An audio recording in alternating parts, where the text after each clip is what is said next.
Good morning. तर आज आपला 365 दिवसातला 22वा दिवस आहे आज. 365 दिवस चॅलेंज म्हणजे नुसतं 365 दिवस वर्कआउट करणं हे नाही आहे की 365 दिवस कंटिन्यू तुमच्या कामाचं तुम्ही किती सिरियस आहे ते बघायचं आहे. आणि दुसरी गोष्ट नुसतं वर्कआउटचं नाही की तुम्ही पाणी पण जास्त पिणं लागतं, बाहेरचं पण फास्ट फूड कमी खाणं लागतं. हे सगळ्या गोष्टी ते 365 दिवस वर्कआउटमध्ये चॅलेंजमध्ये येते.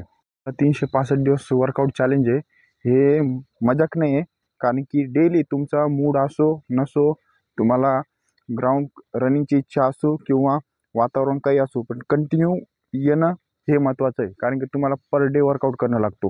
पर डे वर्कआउट 365 दिवस, एक दिवस पण सुट्टी नाही. तर हा वर्कआउट चॅलेंज आहे, हार्ड आहे.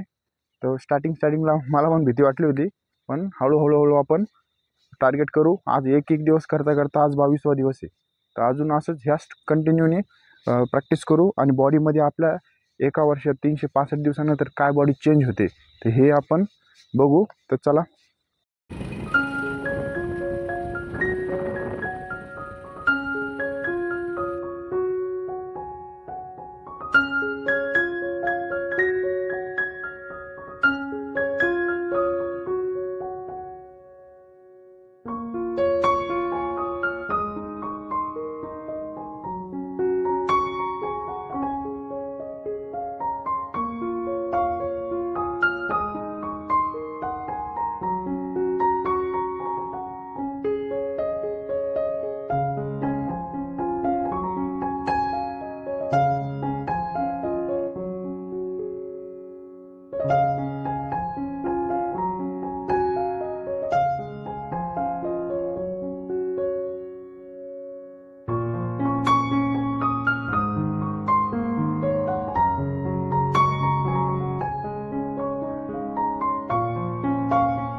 तर आपला वॉर्मअप झाला कंप्लीट.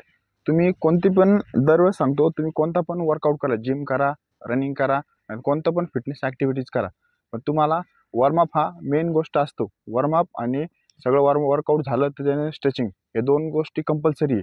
ह्या गोष्टी केल्या तरच तुम्हाला बॉडीला परफॉर्मन्स ओके होईल, नाही तर तुम्हाला बॉडी इंजुरी व्हायचे चान्सेस कमी राहते. मग त्याच्यामुळं आपला वॉर्मअप झाला कंप्लीट. तर आता आज आपण 3 किलोमीटर जॉगिंग करू आणि आजचा वर्कआउट काय आज बघू. तर चला जॉगिंग करू आपण.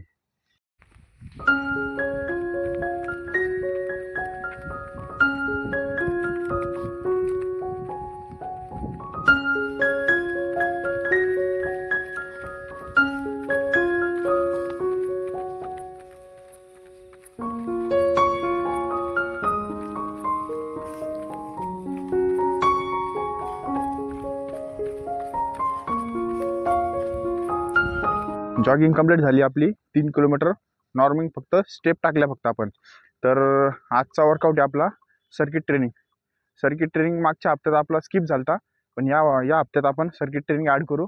सर्किट ट्रेनिंग म्हणजे मागं पण सांगितलं होतं तुम्हाला, 4 ते 5 ॲक्टिव्हिटीज एकाच टायमाला करायच्या आणि मग ब्रेक घ्यायचा एक सेटमध्ये. 1 2 3 4 5 करायचे, मग रिलॅक्स करायचं पूर्ण.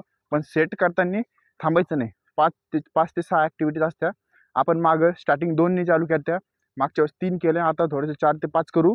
तर चला आता पहिले वॉकिंग करू, बॉडी रिलॅक्स करू, त्याच्यानंतर आपण सर्किट ट्रेनिंगकडे चालले जाऊ. तर चला.